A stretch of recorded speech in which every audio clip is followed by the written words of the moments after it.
Okay. Hi, everyone. So I'm on Facebook right now, and I am on Instagram right now, and I will be also uploading this audio and video to my YouTube channel after this is all recorded. And I will also send you all an email that are on my email newsletter list, because this is an announcement today about how things are changing for all of us as a society and how they're affecting you personally if you're coming through as a client in my practice or as a class participant in my practice.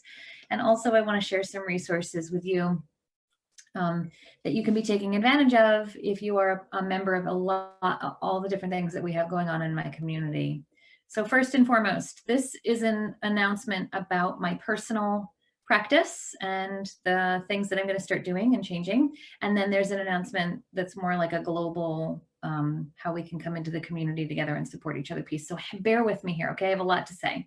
First and foremost, if you are a client of mine, or you are a class participant of mine and you have an upcoming class or an upcoming session with me scheduled on the books for my Cambridge office, I am postponing all in-person sessions.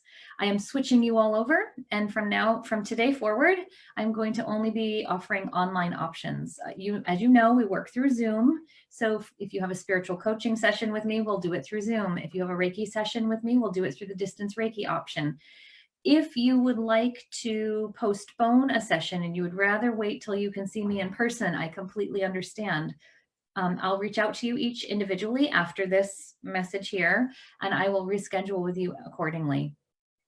We don't know when we're going to be able to come back into a space together where we'll be able to feel comfortable in close contact with each other, but I will happily hold your paid spot for you and put that back on the books in the Cambridge office if you would like that at a future date. Why am I choosing to go this route? Well, my child's school district is closed and asking everyone to stay home so we don't have contact with each other. The CDC is recommending that we socially distance ourselves from each other and not come within 6 feet of each other and wash everything: doors, handles, tables, surfaces, hands, bathroom doorknobs, all that kind of stuff. And at my Cambridge Health Associates office, we're doing a great job of managing that, but people are starting to say, maybe we should look at tapering this. And so I've just decided, since my child's school district has already asked us as a community to be home, I'm going to take that a step further and just bring myself back as well.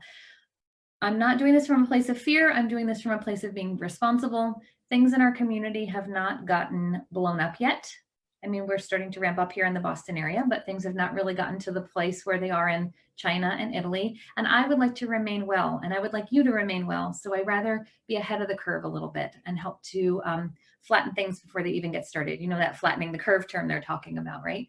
So I feel like this is my way of being socially responsible. So thank you for bearing with me, and thank you for understanding. Okay, so I'll be sending emails to each of you individually who are coming up with me. We have an online Reiki class that's coming up on next Saturday, whatever next Saturday is, the 20-something.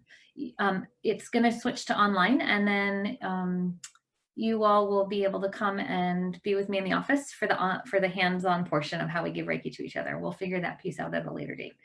So don't worry, we're all in this together, and this is what the new makeup of our changing landscape looks like, right? This is what we have to deal with on a day-to-day evolutionary basis. So now this brings me to the second piece of what's going on in our larger community. Yes, there is panic buying. Yes, there is fear. Yes, there is hoarding. Yes, there is unkindness. Yes, there is shortages of stuff, but we don't have to be in that space. We can look at our own individual lives each moment that we're going through our days, and we can look at what brings us joy in the moment. We can look at what brings us peace. We can look at how we can behave to feel like we have control in a kind way. So for me, what helped me feel like I had control was getting my family situated last week. We went to Costco and we bought the things we needed to buy, and we're hunkered down in our house. We're going out in the community to do our exercising and our walking and our enjoying of nature, but we're ready to be home for a while. And now that I have that piece settled with my family, I can now turn to my business and move outwards, right? And I can get my mind around all of you and think about what I can do to support you. So to that end, speaking of the supports, if you are a Divine Lotus essential oil member, of our doTERRA community, I am posting a ton of really good information and supportive oil usage at this time and DIY recipes in our Facebook group. If you're not a member of our Facebook group there yet, you can log on and find us there. If you're a member and you haven't been in a while, I'm doing daily stuff, multiple posts a day, keeping you updated on stocks. Essential oil people know how to keep ourselves healthy. So stock is changing a lot for different supplies. On Guard stuff is sold out, as you might know already, but there's other things you can be doing. The DDR Prime is a fabulous one that you can be using instead. And it's got frankincense, wild orange, lemongrass, thyme, summer savory, clove. So if DDR Prime starts to get low, think about putting those things in for an order for yourself so you can have a little bit on hand. I'm going to be doing some upcoming education on how to be using our oils in a more concentrated way coming up soon. So I'm not going to talk about that so much now, but just know that that's a resource for you all there. In terms of the Reiki that I offer, I'm going to be offering on Wednesday night, this coming Wednesday night at 7 p.m. I should have written the date down, you guys. I'm sorry I didn't. 14, 15, 16, 17. And you're all on my phone and everything is being used right now to televise to you live, but I'll put out on social media for you the dates and everything. I'm going to be offering a free online Reiki/meditation healing space where we can come together and start to rest in the vibration of love and peace and healing and harmony. Every single day is bringing us new information. Every single day is bringing us new things to think about, right? And there's a lot on our plates right now. Parents everywhere, you are just, I know you're cringing. I'm in the same boat with you. I'm cringing too. We're home for 2 weeks with our kids, possibly longer. What are we going to do? School districts are looking at how to manage, how to get education happening during this time. We don't know now, right? So while we're in this period of understanding the new routines of our lives and the new makeup of our lives, I'd like to offer a space for us to just pause and breathe and ground and center. So speaking of pausing and breathing and grounding and centering, if you haven't had an opportunity to listen to the Divine Lotus membership stuff this month yet, I really encourage you to go back in if you're already a member and to listen to the channeled message. It is uncanny how timely that is. That was channeled on the 7th of March. And then all this stuff started coming out days after, not knowing that this is what our community was going to ramp up into very quickly and change.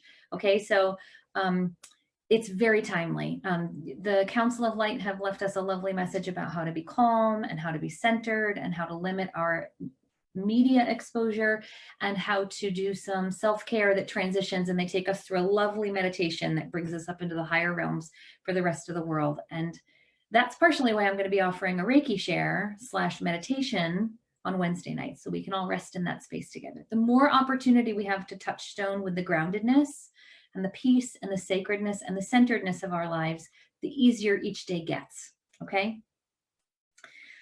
So go check that out. And if you're not a member yet, you might want to consider joining us because it's only $19 a month and it's really great. There's all kinds of other extra perks in there as well. Okay, next thing on my list, I have so many little notes for you guys. I didn't want to miss anything. Let's start thinking globally with compassion. Okay, we're taking care of ourselves and we're trying to get all of our ducks in a row, and we're all sold out of toilet paper. So we'll just have to make do, figure out other ways to use things for your toilets. I was listening to a podcast this morning while I was exercising, and there was a link to, I don't have the link right now for you, but there's a link to an online portable bidet from tushy.com. I got to see the CEO of tushy.com live last year at Harvard University for a business leadership panel, and she was quite remarkable. So we might want to think about moving into those eco-friendly ways if we can afford it financially. So that brings me to another point, affording things financially. For those of us who have salaried positions in our communities and we have the space and the time to financially have freedom of flexibility, we need to be thinking about how we're using our dollars going forward for the long-term economic stability of our communities. So for example, in my community, my child goes to a dojo to learn karate. He goes to swimming lessons, and my husband and I both take yoga. All three of those community-based things are service-based industries where if people don't pay them, they shut down as a business. And then we don't know when they'll be able to reopen. I guess the same is true for my Reiki practice too, right? Although I'm not as hard hit with my income as other people will be. So I do encourage you to continue spending your money with me if you're a client or a class participant to help keep things stable. I'm paying for my office in Cambridge, even though I'm not going there.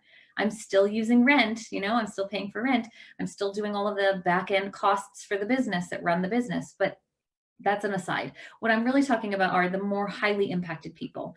So my husband and I have a little bit of economic freedom in his salaried position to be able to really consciously support our community. And we are choosing to say to the dojo, our son will not be coming now, because in our community, if we can socially distance ourselves, we're helping to stop the spread of this virus, as we all know.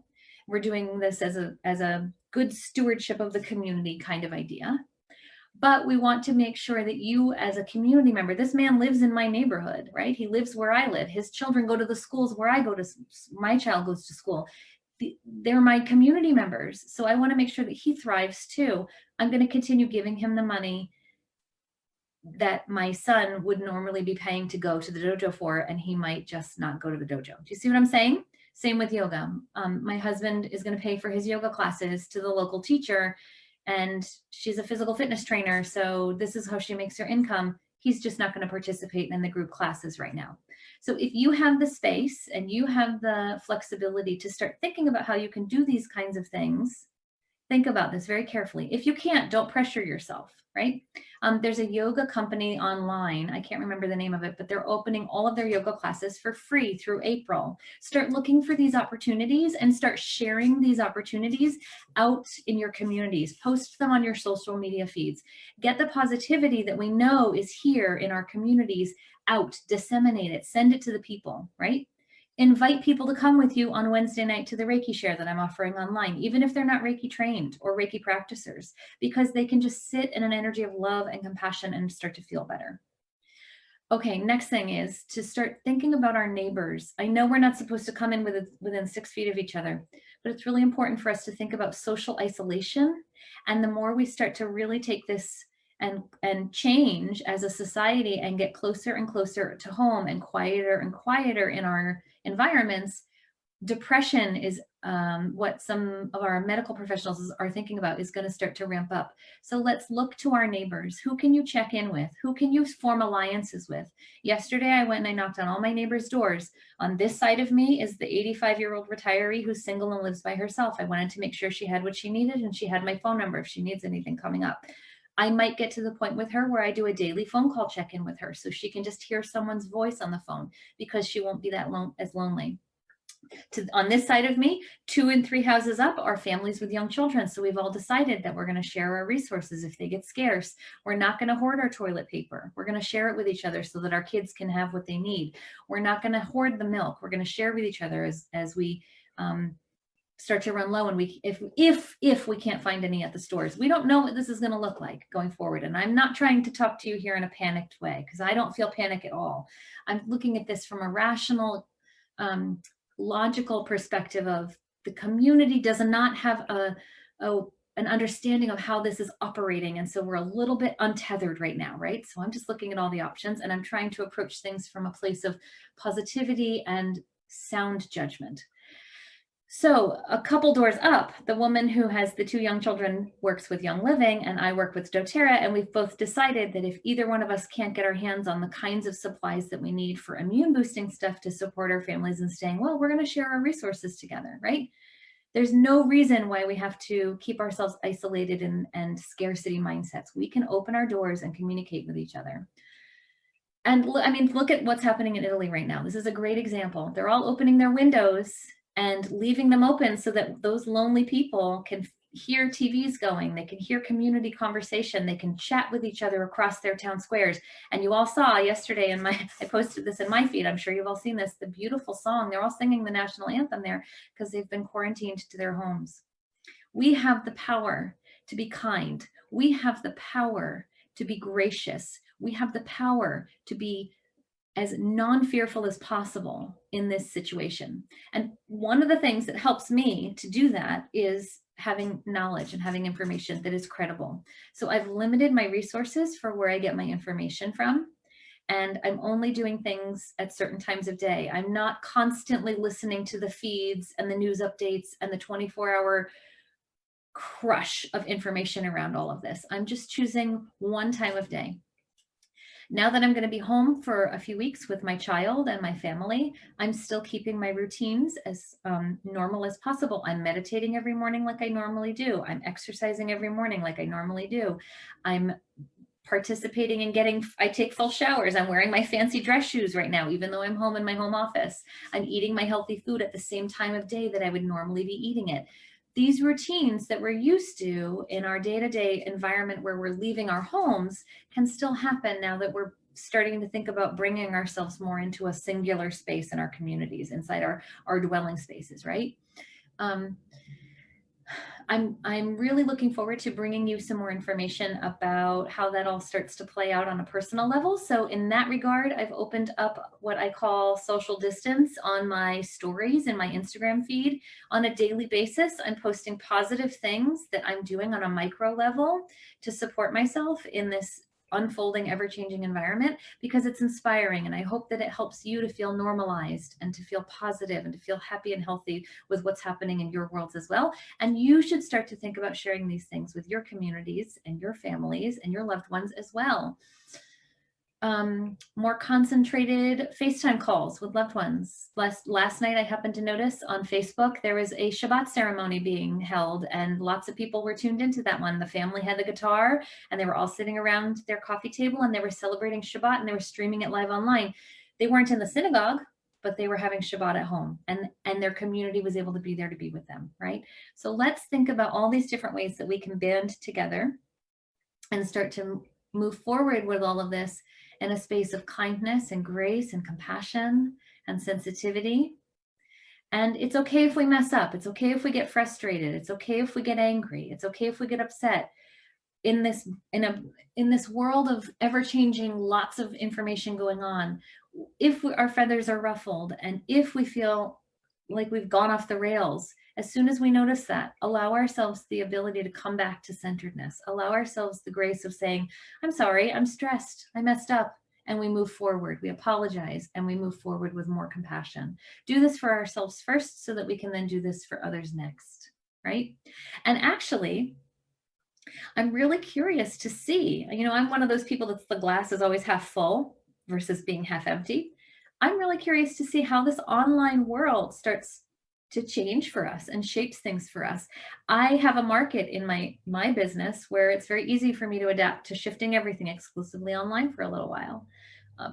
I'm interested to see how we start to do this with our education system, how we start to do this with long-term employment. A lot of people in the Boston area were sent home to work from home. Let's see how this changes the landscape of things.